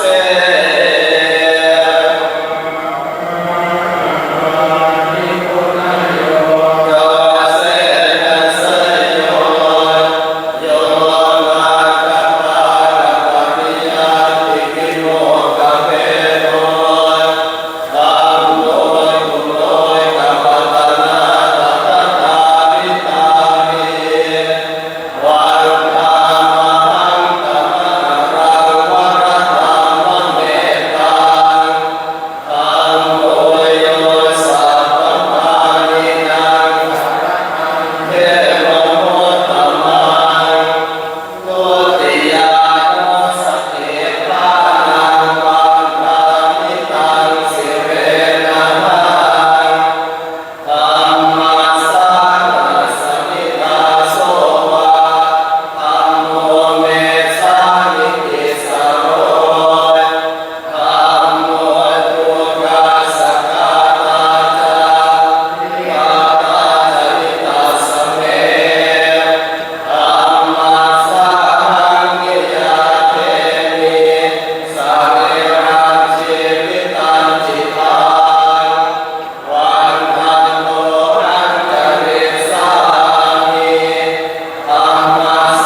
ตังธรรมยังสัพพัญเยนะอุปมังกาตาปายโยปมามัสเส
โยสุภควาอะระหังสัมมาสัมพุทโธ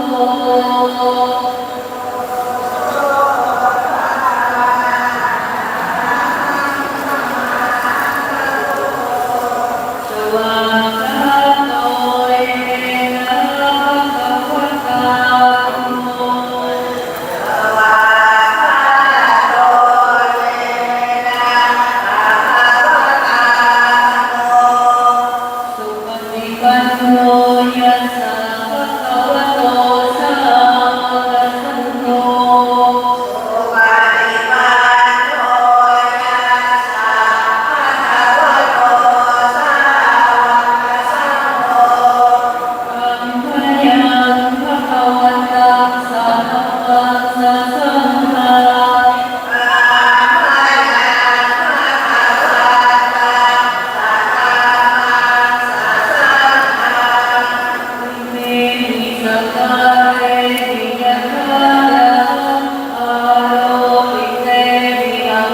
โ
ยังธรรมานุสติยังภาวะเส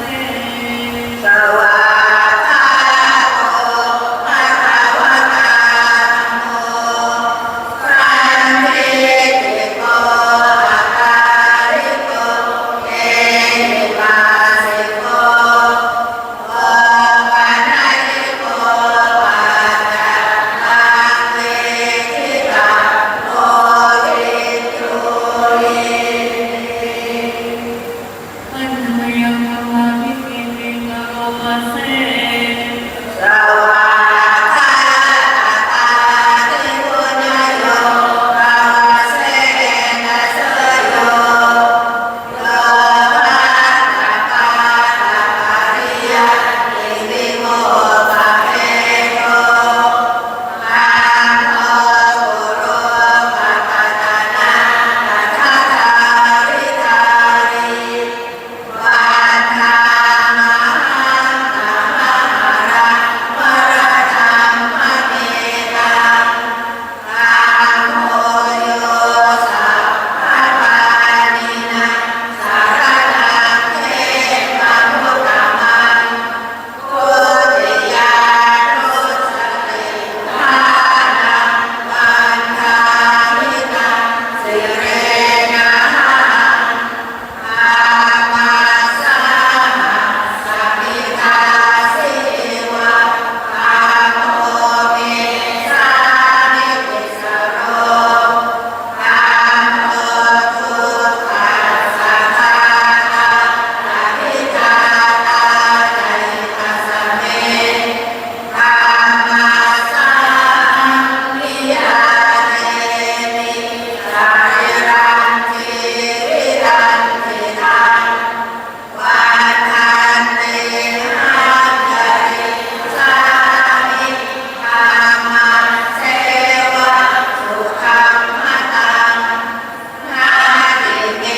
สารนังอัญญังธัมโมเมสารนังวรังเอเตนะสัจวัตเจนะวัตเตยังสาธุสาสะเน นามาเมวันธรรมานายังปุญญาปัสสุทานิทังสัพเพปิอันตรายามิมาเหสุขัสสะเตนะสา เยนะวาจารุปเจนะสาวาธัมเมธัมมังธัมมยายะธัมโมปฏิปันโนจยันตังอาคันตะเตสังวริภูมิธัมเมอันนมยังสัทธานุสติยังโรมาเส สุปาฏิปันโนภะคะวะโตสาวกสังโฆอุชุปาฏิปันโน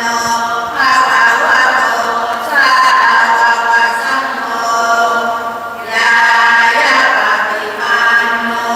ภะคะวะโตสาวกสังโฆสามีจิปฏิปันโนภะคะวะโตสาว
วันนี้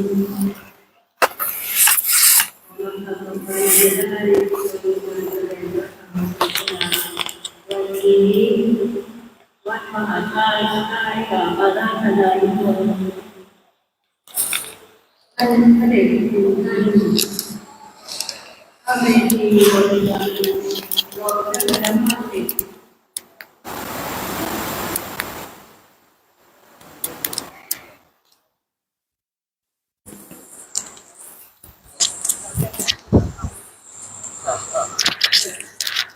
เราเป็นคณะพุทธศาสตร์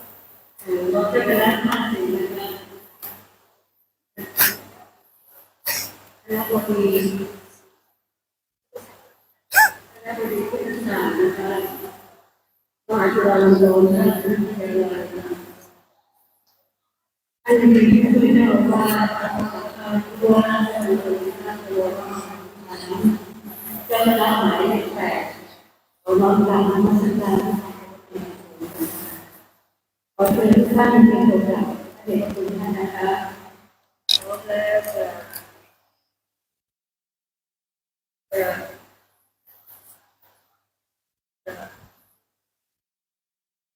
ขอเชิญทุกท่าน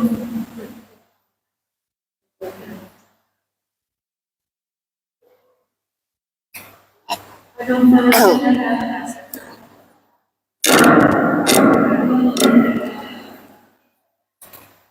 ขอบคุณทุกท่านเปิดหนังสือไปหน้า289นะคะพัฒนาความใจของการศรัทธาเรามาจะรู้กันเจตาเตสาธิเตนานาเรนะเทวราธรรมสการพระเดชะธรรมนาหิโตโอแล้วมาโอโตริมาพระสัมมาขอพรอันเจริญขอสนทรงรับพรหมนิมนต์เราดลแสดงธรรมนิมนต์เถิดข้าเจ้าฟ้าผู้มีอาประเสริฐธรรมโปรดแสดงพระสัทธรรมเทศนาเทวาทิ อิธานิตัสสะภะคะวะโตอะระหะโตสัมมาสัมพุทธัสสะปรินิพพานโตปัฏฐายะอัฏฐสัจจิยุตระปัญจสตาติกานิทเวสังวัชระสหัสสานิอติกันตานิปัจจุปันนกาลวเสนะวิสาขมาสัสสะ วารวเสนะปนะรวิวารโรโหติเอวังตัสสะภะคะวะโตปรินิพพานนาสัลลเกตภาติสุภมัสดุพระพุทธศาสนายุคการจำเดิมแต่ปรินิพพานแห่งองค์สมเด็จพระผู้มีพระภาคอรหันตสัมมาสัมพุทธเจ้านั้นบัดนี้ล่วงแล้ว 2,568 พรรษาปัจจุบันสมัยพฤษภาคมมาสสุรทินที่11รวิวาลพระพุทธศาสนายุคการจำเดิมแต่ปรินิพพานแห่งองค์สมเด็จพระผู้มีพระภาคเจ้านั้น มีนัยยะอันจะพึงกำหนดนับด้วยประการฉนี้นะโมตัสสะภะคะวะโตอะระหะโตสัมมาสัมพุทธัสสะนะโมตัสสะภะคะวะโตอะระหะโตสัมมาสัมพุทธัสสะนะโมตัสสะภะคะวะโตอะระหะโตสัมมาสัมพุทธัสสะอะโคหมัสมิโลกัสสะเชโธหมัสมิโลกัสสะเสโธหมัสมิโลกัสสะอายมันติมาเมชาตินัตถิธานิปุณพโวอเนกชาติสังสารังสันทาวิสังอนิพิสังกหการังคเวสันโต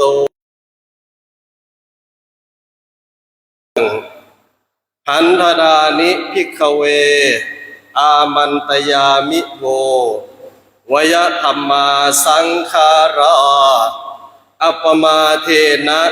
สัมปาเทธาติบัดนี้จะได้รับประทานแสดงพระธรรมเทศนาในวิสาขบูชากถาว่าด้วยการบูชาเนื่องในวันวิสาขบูชาให้แด่ญาติโยมสาธุชนทุกท่านผู้ใคร่ในการบุญกุศลหวังดำรงตนกล่าวคือเป็นวันวิสาขบูชาซึ่งเป็นวันที่เกี่ยวข้องกับองค์สมเด็จพระสัมมาสัมพุทธเจ้าเป็นวันที่พระองค์ได้ประสูติตรัสรู้และเสด็จดับขันธปรินิพพานซึ่งตรงกับวันขึ้น15 ค่ำเดือน6ได้มาบรรจบก็ญาติโยมพุทธศาสนิกชนทุกท่านทั้งที่ใกล้และไกลต่างตั้งณสถานมาที่วัดมหาธาตุยุวราชรังสฤษฎ์เพื่อหวังจะได้ปฏิบัติตนตามหลักคำสอนเจ้าเป็นบรมศาสดาเอกในโลกได้บำเพ็ญบารมี4 อสงไขยยิ่งด้วยแสนแห่งกับด้วยหวังจะได้ตรัสรู้เป็นพระอนุตตรสัมมาสัมโพธิญาณทัศทั้งทานศีลเนกขัมมะปัญญาวิริยะขันติสัจจะอธิษฐานเมตตาอุเบกขาทั้งในส่วนของบารมีธรรมดาในส่วนของอุปบารมีและในส่วนของปรมัตถบารมีด้วยพระองค์ทรงมีพระองค์มีพระประสงค์ที่แน่วแน่ใช้ความอดทนใช้ความวิริยะอุตสาหะใช้ขันติใช้การเสียสละใช้ความกล้าหาญทางด้านคุณธรรมเป็นเครื่องมือที่คอยหนุนนำการบำเพ็ญบารมีให้ประสบความสำเร็จเมื่อบารมีพระองค์ได้เต็มเปี่ยมแล้วในพระเจ้าสุดท้ายจึงได้เลือกสถานที่ที่มีความเหมาะสมเสด็จอุบัติขึ้นมาเพื่อตรัสรู้เป็นบรมศาสดาเอกในโลกสถานที่เหมาะสมในยุคสมัยนั้นกล่าวคือชมพูทวีปเป็นที่มีความเหมาะสมในหลายด้านทั้งทางด้านทวีปประเทศอายุการของมนุษย์กำเนิดพระราชมารดาจึงทำให้พระองค์ได้ตัดสินใจเสด็จจุติลงจากสวรรค์ชั้นดุสิตเพื่อเสด็จอุบัติเข้ามาถือปฏิสนธิการในพระครรภ์ของพระนางสิริมหามายาในวันอาสาฬหบูชาพระองค์ทรงสมเด็จพระสัมมาสัมพุทธเจ้า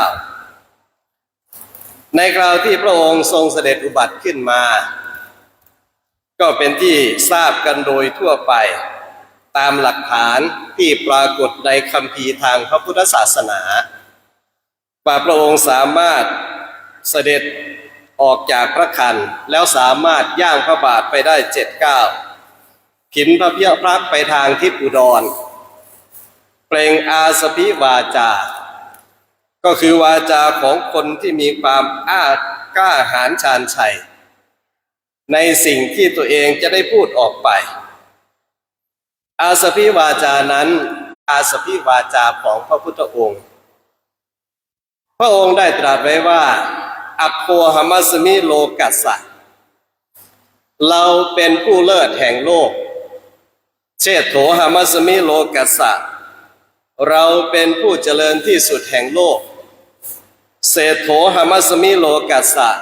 เราเป็นผู้ประเสริฐที่สุดแห่งโลกอัยมันติมาเมชาตินัตถิธานิปุณพโวการเกิดในครั้งนี้ถือว่าเป็นพระชาติสุดท้ายพบใหม่จักไม่มีอีกต่อไปถ้าเป็นคนธรรมดาสามัญเราก็น้อมนำเข้ามาที่สุดได้ด้วยอาศัยฐานของการบำเพ็ญบารมี4 อสงไขยแสนกับมาเป็นเครื่องการันตีว่าพุทธองค์จะเป็นผู้เลิศแห่งโลกประกอบกับการทำนายทายทักพระลักษณะของมหาบุรุษซึ่งพราหมณ์ทั้งหลายต่างก็ได้ทำนายทายทักไปในทิศทางเดียวกันว่า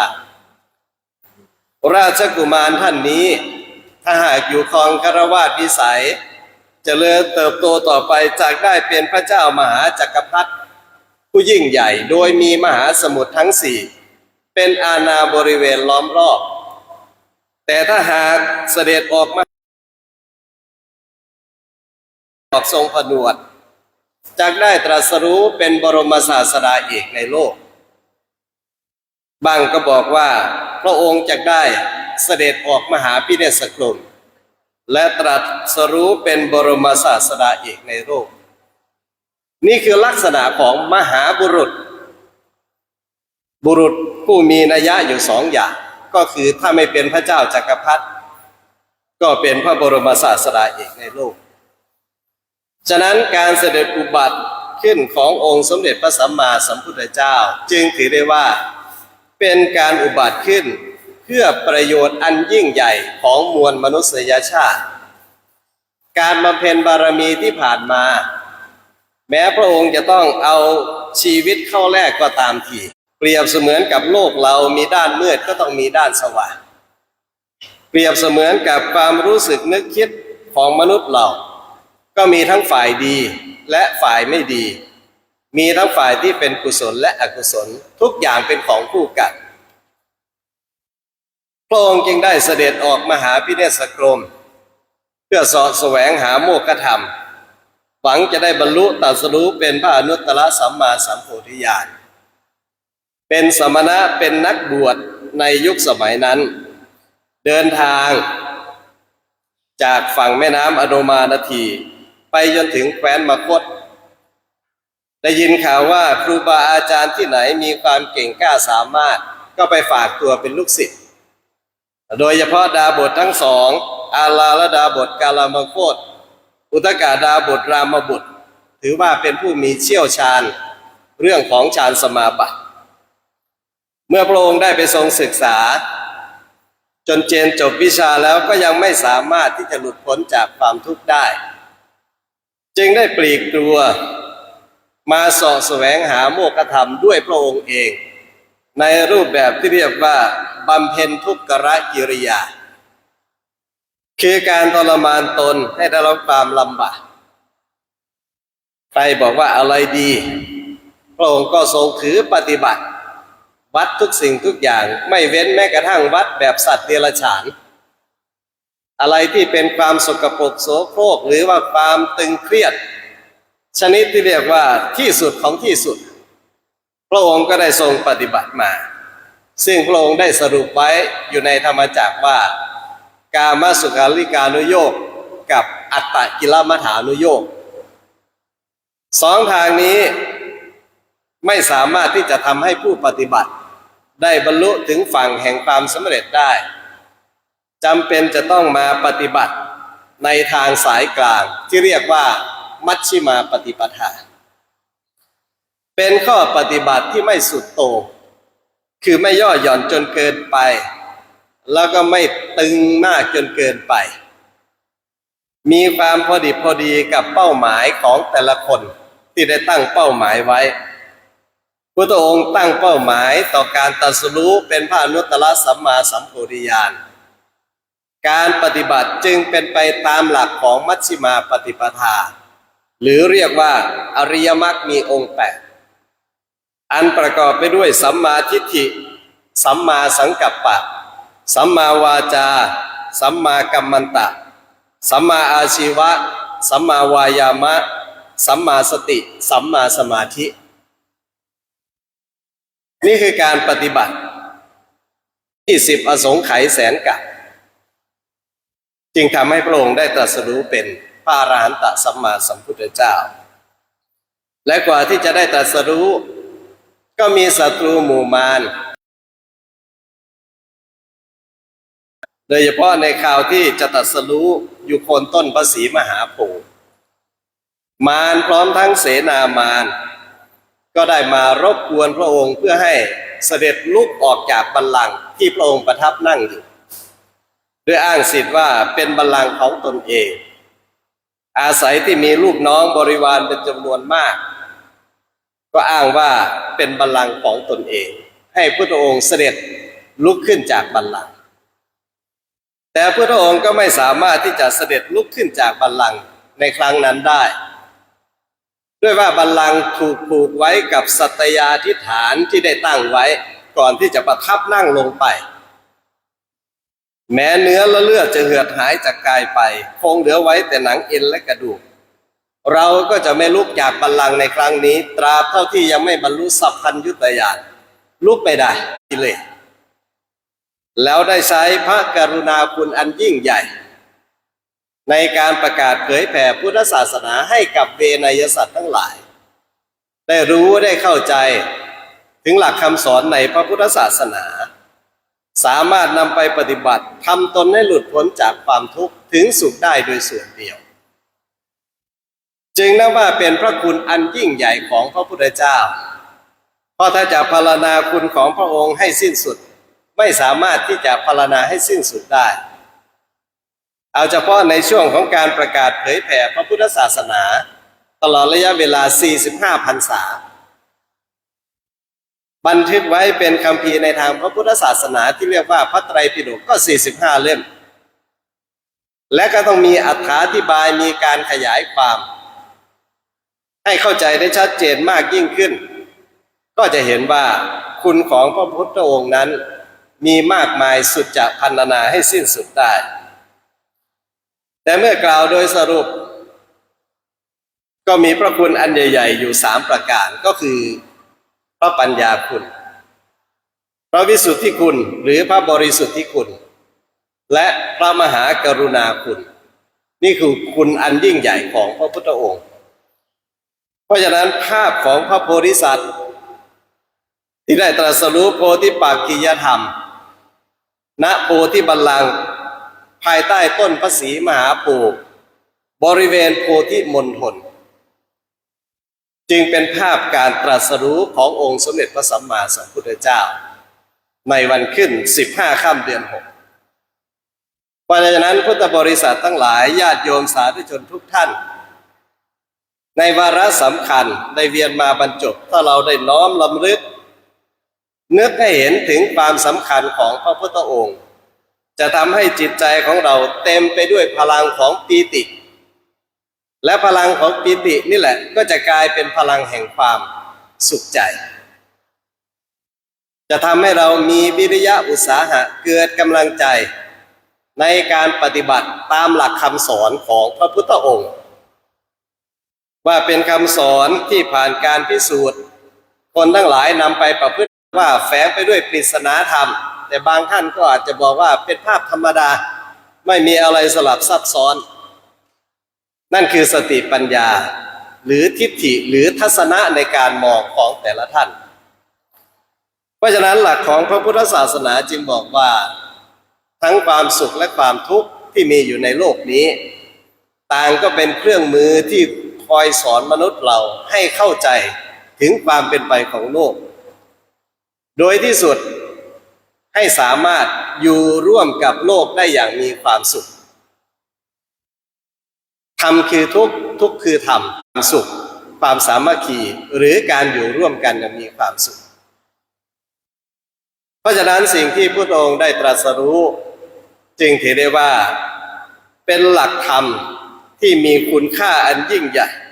ที่ได้มอบให้กับเวนยสัตว์ทั้งหลายควรที่เราทุกท่านจะได้ตระหนักถึงคุณของพระพุทธองค์แล้วพระพุทธองค์ก็ได้สถาปนาหลักของพระพุทธศาสนาขึ้นมานอกจากจะมีพุทธรัตนะก็ยังมีธรรมรัตนะมีสังฆรัตนะที่เรียกว่ารัตนไตรหรือไตรลักษณ์ให้ระลึกนึกถึงอยู่ตลอดเวลาระลึกนึกถึงพระพุทธพระธรรมพระสงฆ์เช่นการไหว้พระสวดมนต์หรือการทำวั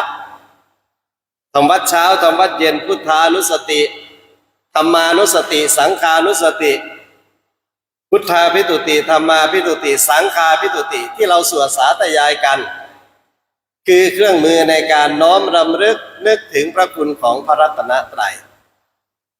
จะเป็นเครื่องมือป้องกันภัยอุปสรรคอันตรายสิ่งไม่ดีทั้งหลายทั้งปวงไม่ให้สามารถเข้ามาสู่จิตใจของเราได้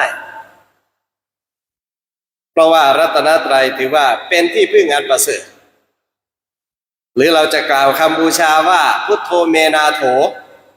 พระพุทธเจ้าเป็นที่พึ่งของข้าพเจ้าธัมโมเมนาโถพระธรรมเป็นที่พึ่งของข้าพเจ้าสังโฆเมนาโถพระสงฆ์เป็นที่พึ่งของข้าพเจ้าเพราะพระรัตนตรัยก็ถือว่าเป็นที่พึ่งอันประเสริฐเป็นสรณะอันประเสริฐพระรัตนตรัยนี่แหละจึงทำให้เราได้มีหลักวิธีการในการศึกษาเล่าเรียนหลักคำสอนในทางพระพุทธศาสนาโดยเฉพาะหลักใหญ่ๆก็คือไตรสิกขา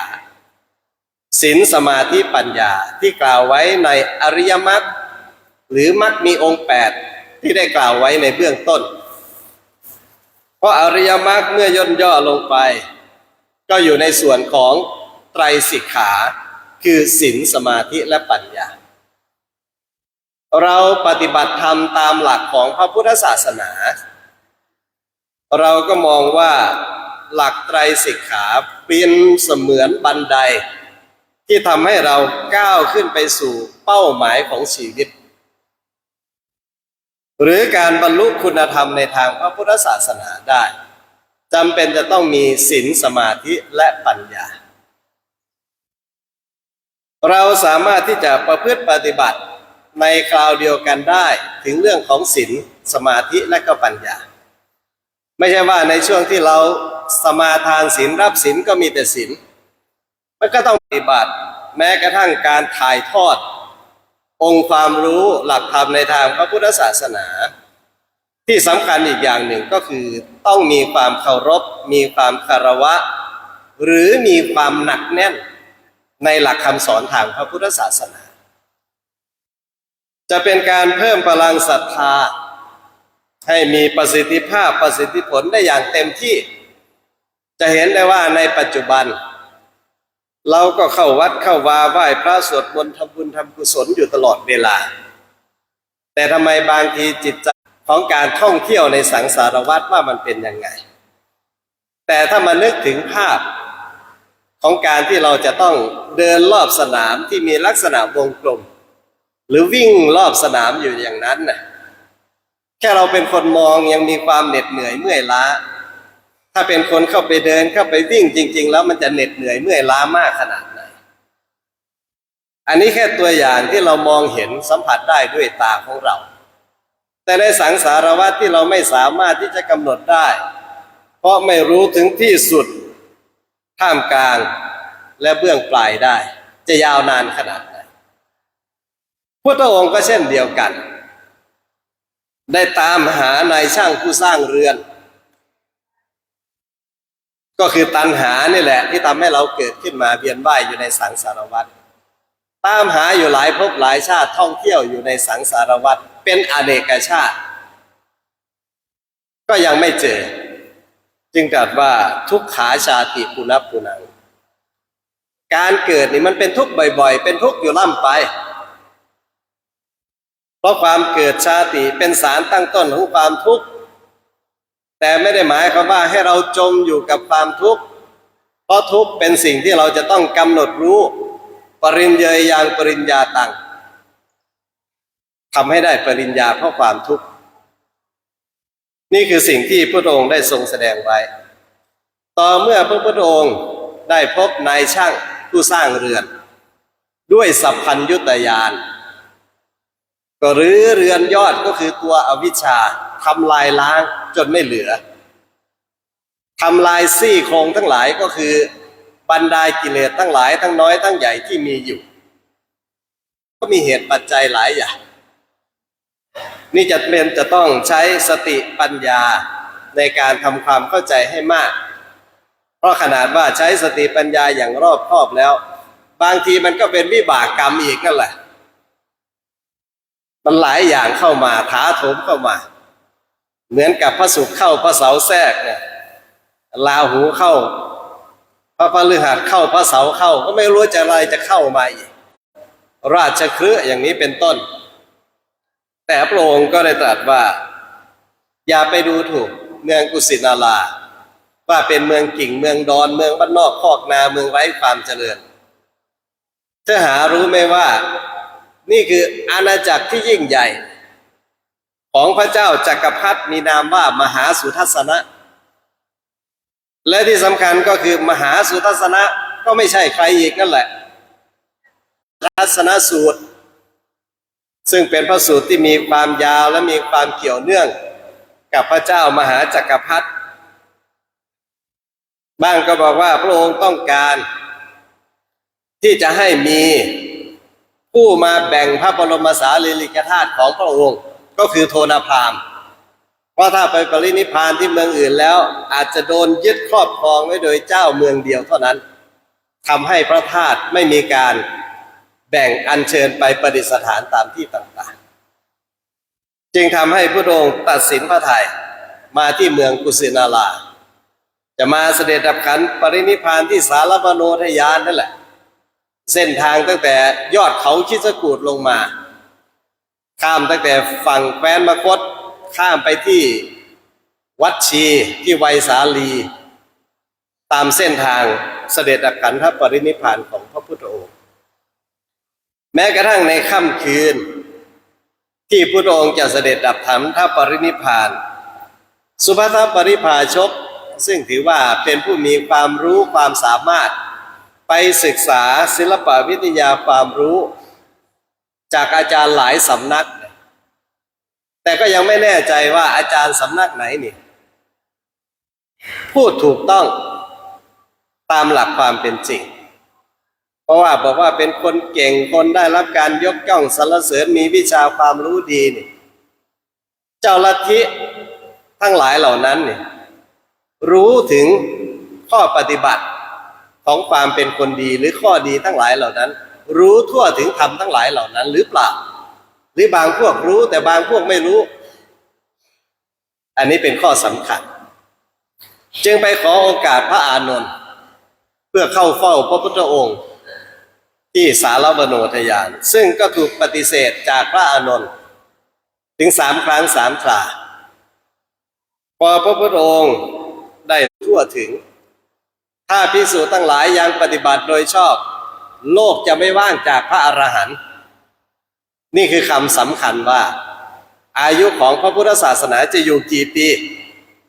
จะอยู่100 ปี1,000 ปีหรือ10,000 ปีข้อนี้ก็เป็นคำตอบอีกหนทางหนึ่งจนเมื่อสุภัททปริภาชกได้ฟังคำตอบของพระพุทธองค์ก็เกิดศรัทธาเลื่อมใส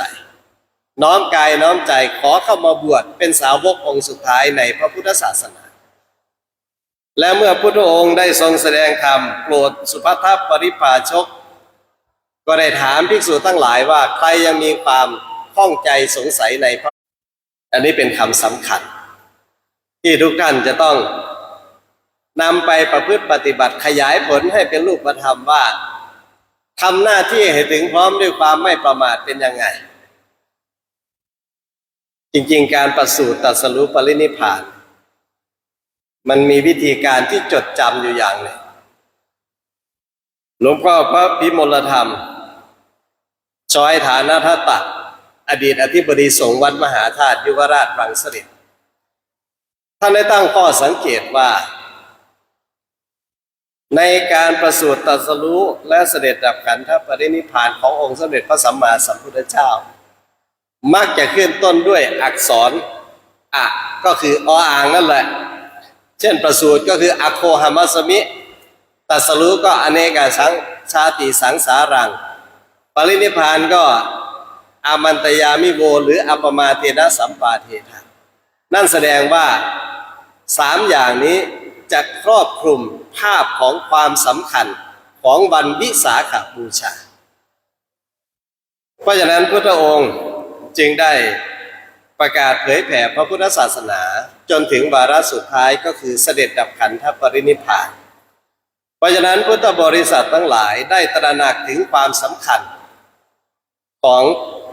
พระพุทธพระธรรมและพระสงฆ์หรือพระพุทธศาสนาจึงได้ถือปฏิบัติสักการะบูชาด้วยกายด้วยวาจาและด้วยจิตใจจากอดีตมาจนถึงปัจจุบันและยังถ่ายทอดไปจนถึงอนุชนคนรุ่นหลังด้วยว่าความสำคัญของพระพุทธศาสนาท่านได้บำเพ็ญกุศลตามกำลังศรัทธาความสามารถวิริยะอุตสาหะของตนเพื่อให้เกิดบุญกุศลมากยิ่งขึ้นไปท้ายที่สุดของการแสดงพระธรรมเทศนารัตนัตยานุภาเวนะด้วยอานุภาพของคุณพระศรีรัตนตรัยอานุภาพบารมีเป็นพระประธานในพระอุโบสถวัดมหาธาตุยุวราชรังสฤษฎิอานุภาพคุณพระ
ภิปันโนจักขายคะเตนะภิสัมพุทธาจักขุกรณีญาณกรณีอุปสัมมายะปิญญาญาสัมโพธายะนิพพานายะสัมปัตติยมิ เตนะภิสัมพุทธาจักขุกรณีญาณกรณีอุปสัมมายะปิญญาญาสัมโพธายะนิพพานายะสัมวัฏติปิตังโพธารติภเวตุอริยสัจจังติปิตุกาสราปิตุกามรณังปิตุขังโสกปิเทวทุกขโทมนัสสุปายาสาปิตุกาปิเยหิสัมปโยโคอิเรปโยโคตุโคยัมปิชังนลปฏิตังปิตุตังเตนะปัญจุปาทานาคันอายุคันโมจักโมติสัตโตติอานาโยอิตังโมนะติกเวตุตติโนตัคามินิปฏิปทาอริยสัจจังอายเมวะอริโยนิโกมันโตสยติตังสัมปันเยติสัมมาสังกัปโปสัมมาวาจาโตสัมมาอาชีโวสัมมาวายาโมสัมมาสติสัมมาสัมมาทิอริยสัจจันติเมติภเวปุเพอนันโนสุเตสุธัมเมสุขาภูมิภาวิญาณังอุทปปาติปัญญาอุทปปาติวิชาอุทปปาติอาโลอุทปปาตินังโตปะนินังดุขังอริยสัจจังปริญญาญาติภเวปุเพอนันโนสุเตสุธัมเมสุขาภูมิภาวิญาณังอุทปปาติปัญญาอุทปปาติวิชาอุทปปาติอาโลกุอุทปปาติตันโทปนิตันโทนาอริยสัจจันติยังมิเมติตเวปุอนันโตสุเตสุธัมเมสุจักขุอุทปปาติญาณังอุทปปาติปัญญาอุทปปาติวิชาอุทปปาติอาโลโกอุทปปาติปิตังโลกัสสมุทัยโยอริยสัจจังติเมติภเวตุเพอนันโนสุเตสุธัมเมสุจักขุ